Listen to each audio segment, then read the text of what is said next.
Class 10th mathematics polynomial chapter 2 exercise 2.2। इस video में हम कंप्लीट करेंगे एक्सरसाइज 2.2। तो पहले हम कुछ फॉर्मूले पढ़ेंगे जो कि एक्सरसाइज 2.2 में यूज होंगे। Relation between zeros and coefficient of a polynomial. इसमें हम कुछ फॉर्मूले देखेंगे कि पॉलिनोमियल के जीरोस और कोफिशिएंट के बीच में क्या रिलेशन होता है। तो सबसे पहले हम लेते हैं लीनियर पॉलिनोमियल। लीनियर पॉलिनोमियल की जनरल फॉर्म क्या होती है? ax plus B. Linear polynomial की डिग्री 1 होती है और इसके कितने जीरोस होते हैं? लीनियर पॉलिनोमियल के एक जीरोस होता है। जीरोस और कोफिशिएंट के बीच में रिलेशन क्रिएट करने का फॉर्मूला है x equal to minus B upon A. तो न्यूमरेटर में b है, b means constant term, denominator में a है, a means coefficient of x। तो फॉर्मूला क्या हो गया? x equal to minus constant term upon में कोफिशिएंट ऑफ x। उसके बाद हम लेते हैं क्वाड्रेटिक पॉलिनोमियल। क्वाड्रेटिक पॉलिनोमियल की जनरल फॉर्म होती है ax square plus bx plus c। Quadratic polynomial की डिग्री 2 होती है और इसमें जीरोस कितने होते हैं? 2 जीरोस होते हैं। तो इसके दो फॉर्मूलेज होते हैं। एक होता है sum of zeros of quadratic polynomial. Formula है minus coefficient of x upon में कोफिशिएंट ऑफ x स्क्वायर। तो यहां पर देख रहे हैं कोफिशिएंट ऑफ x क्या है? b और कोफिशिएंट ऑफ x स्क्वायर क्या है? a। तो फॉर्मूला क्या हो जाएगा? Alpha plus beta. अल्फा और बीटा क्या है? क्वाड्रेटिक पॉलिनोमियल के जीरोस हैं। Equal to minus B upon A. B हो गया कोफिशिएंट ऑफ x, a हो गया कोफिशिएंट ऑफ x स्क्वायर। दूसरा फॉर्मूला है product of zeros of a quadratic polynomial. Formula है कांस्टेंट टर्म अपॉन में coefficient of x square. Constant term क्या है यहां पर क्वाड्रेटिक पॉलिनोमियल में? c और कोफिशिएंट ऑफ x स्क्वायर क्या है? कोफिशिएंट ऑफ x स्क्वायर है a। तो फॉर्मूला क्या हो जाएगा?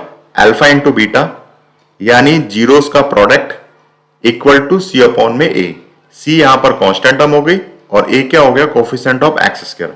उसके बाद अगर हमें क्वाड्रेटिक पॉलिनोमियल बनाना है और हमें जीरोस दे रखी है तो उसके लिए फॉर्मूला अप्लाई होगा X square minus sum of zeros X plus product of zeros. Sum of zeros क्या होते हैं? अल्फा प्लस बीटा और प्रोडक्ट ऑफ जीरोस क्या होते हैं? Alpha into beta. तो हमारा फॉर्मूला क्या हो जाएगा? X square minus alpha plus beta X और प्लस अल्फा इंटू बीटा। तो ये सब कुछ फॉर्मुलेज हैं जो कि हम एक्सरसाइज 2.2 में अप्लाई करेंगे। Exercise 2.2 question number first, find the zeros of the following quadratic polynomial. तो यहां पर हमें 6 पार्ट्स गिवन है। सब में क्वाड्रेटिक पॉलिनोमियल हमें गिवन है तो हमें उसके जीरोस फाइंड करने हैं and verify the relation between the zeros and the coefficient.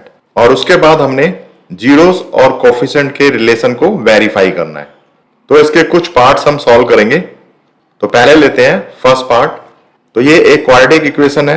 इसके जीरोस फाइंड करने के लिए हमें इसके फैक्टर करने होंगे। इसके लिए हम कंपेयर करते हैं क्वाड्रेटिक इक्वेशन की जनरल फॉर्म से। ए बी सी कांस्टेंट की वैल्यू निकालेंगे। ए की वैल्यू यहां पर होगी 1, बी की वैल्यू x का जो कोफिशिएंट है -2, c की वैल्यू कांस्टेंट -8।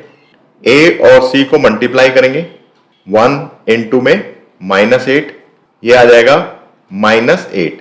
-8 के ऐसे दो फैक्टर हमें करने हैं।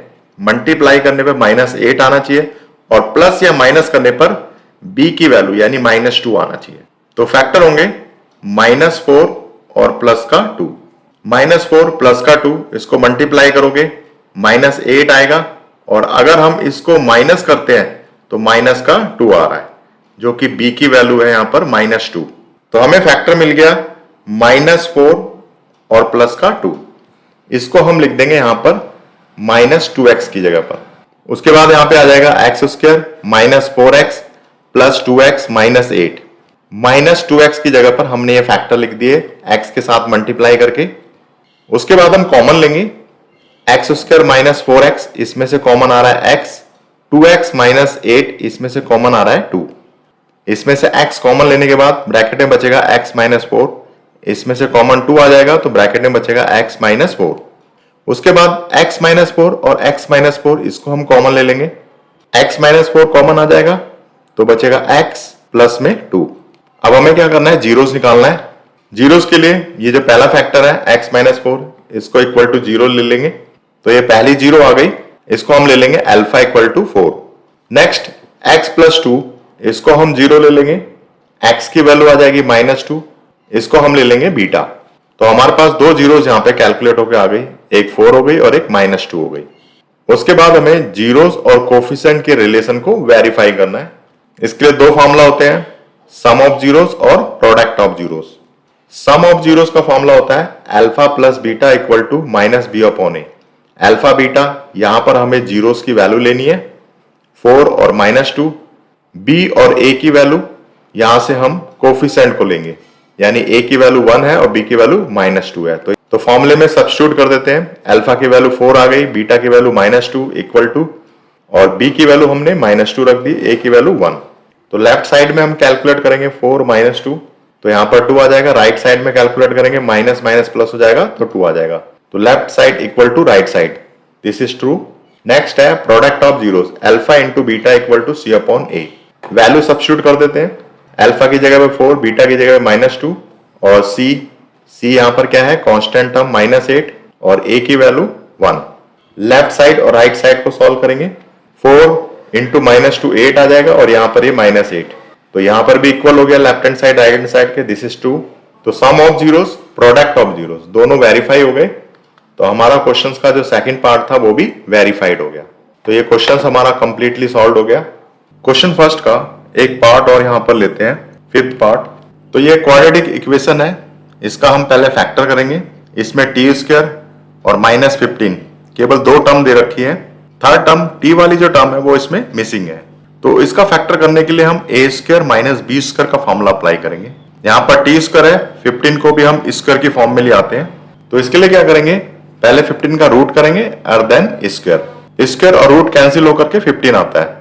तो यहाँ पर फॉर्मूला लग जाएगा a² - b² का। तो फॉर्मूला है a² - b² equal to a - b a + b। तो इसमें फॉर्मूला अप्लाई कर देंगे, t - √15 और t + √15। जीरोस फाइंड करेंगे, इस पहले वाले फैक्टर को हम जीरो ले लेंगे, तो t की वैल्यू आ जाएगी t इक्वल टू √15, इसको हम ले लेंगे alpha equal to √15। Second zeros निकालेंगे, इसमें हम t + √15 को जीरो ले लेंगे, तो t की वैल्यू आ जाएगी -√15, इसको हम ले लेंगे बीटा इक्वल टू -√15। उसके बाद कंप्लीट करते हैं second part, zeros and coefficient का रिलेशन। सम ऑफ जीरोस का फॉर्मूला लगाएंगे alpha plus beta equal to -b upon a। इसमें वैल्यू सब्स्टिट्यूट करेंगे, अल्फा की वैल्यू √15 प्लस बीटा की वैल्यू -√15 इक्वल टू b। यहाँ पर b की जो टर्म है यानी t का कोफिशिएंट 0 है, b की वैल्यू 0 आ जाएगी। a हो गया यहाँ पर t², तो t² का कोफिशिएंट 1 है, प्लस का √15 और माइनस का √15 इक्वल टू 0, और यहां पर भी क्या आ जाएगा 0 आ जाएगा। तो 0 equal to 0, this is true. Product of zeros formula apply करेंगे, alpha into beta equal to C upon A. Value substitute करेंगे, अल्फा की वैल्यू √15 इंटू में बीटा की वैल्यू -√15 इक्वल टू सी, यहां पर है कांस्टेंट टर्म है -15 और ए की वैल्यू है t² का कोफिशिएंट यानी 1। लेफ्ट हैंड साइड में माइनस यहाँ पे आ जाएगा √15 और √15 कितना होता है 15, और राइट हैंड साइड में -15। तो left hand side equal to right hand side, तो ये भी ट्रू है। सम ऑफ जीरोस और प्रोडक्ट ऑफ जीरोस दोनों ट्रू हो गए। तो हमारा ये सेकंड पार्ट भी क्या हो गया, वेरीफाई हो गया। तो ये क्वेश्चन हमारा कंप्लीट हो गया। Question number 2, find the quadratic polynomial each with the given numbers as sum and product of its zeros respectively. हमें यहाँ पर 6 पार्ट्स गिवन है, सम ऑफ जीरोस और प्रोडक्ट ऑफ जीरोस हमें दिया हुआ है, हमें क्वाड्रेटिक पॉलिनोमियल बनाना है। तो इसका एक पार्ट हम ट्राई करते हैं। फर्स्ट पार्ट ले लिया 1/4 -1, हमें दिया हुआ है सम ऑफ जीरोस, ये सम ऑफ जीरोस है और -1 क्या है प्रोडक्ट ऑफ जीरोस। तो 1/4 को हमने ले लिया alpha plus beta equal to 1/4, और ये हमें -1 प्रोडक्ट दिया हुआ है alpha into beta equal to -1। हमें क्या करना है, क्वाड्रेटिक पॉलिनोमियल बनाना है। तो इसके लिए हम फॉर्मूला अप्लाई करेंगे, x² minus alpha plus beta x plus alpha into beta. तो यहां पर हम रख देंगे अल्फा प्लस बीटा की वैल्यू 1/4 और अल्फा इंटू बीटा की वैल्यू यहाँ पर -1। तो ये हमने रख दिया यहाँ पर अल्फा प्लस बीटा 1/4 और अल्फा इंटू बीटा -1। एलसीएम ले लेंगे, 4 एलसीएम आ जाएगा, न्यूमरेटर में आ जाएगा 4x² माइनस x और -4। तो जो हमारा क्वाड्रेटिक पॉलिनोमियल है, हम इसको क्वाड्रेटिक पॉलिनोमियल यानी आंसर के रूप में लिख लेंगे, जो भी हमें न्यूमरेटर के अंदर दिया हुआ है। तो क्वाड्रेटिक पॉलिनोमियल आ जाएगा यहाँ पर 4x² माइनस x -4। तो ये हमारा फाइनल आंसर होगा। तो इसी तरह से बाकी पार्ट्स भी करने हैं, सीधा फॉर्मूला अप्लाई करना है, वैल्यू रखनी है और हमारा जो आंसर है वो आ जाएगा।